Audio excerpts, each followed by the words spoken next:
మనకు చూడండి సెంటిమెంట్లు ఎంత బాగా వ్యాపిస్తాయంటే దారుణంగా పడక గదిలో ఆ ఫోటో ఉండొచ్చు, ఈ ఫోటో ఉండకూడదని కొంతమంది చెప్పేస్తున్నారు రకరకాలుగా. ఏ గదిలో ఏ ఫోటో లెక్క ఉంటుందండి? పిచ్చి మాటలన్నీ మాట్లాడుతున్నారు ఇక్కడ.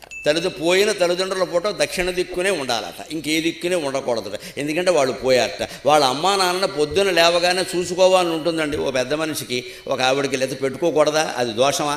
అక్కడ కూడా అది ఏది ఆంజనేయుడు బొమ్మ ఏ దిక్కున ఉండాలి, కృష్ణుడు బొమ్మ ఏ దిక్కున ఉండాలి. బొమ్మలు ఏ దిక్కులు ఉన్నాయని ముఖ్యం కాదు, నీ దృష్టి వాళ్ళ దిక్కు ఉందా లేదా అనేది ముఖ్యం. ఇక్కడ నువ్వు చూసావా లేదా దాన్ని? నువ్వు చూడనప్పుడు ఏ దిక్కునున్నా ఒకటే.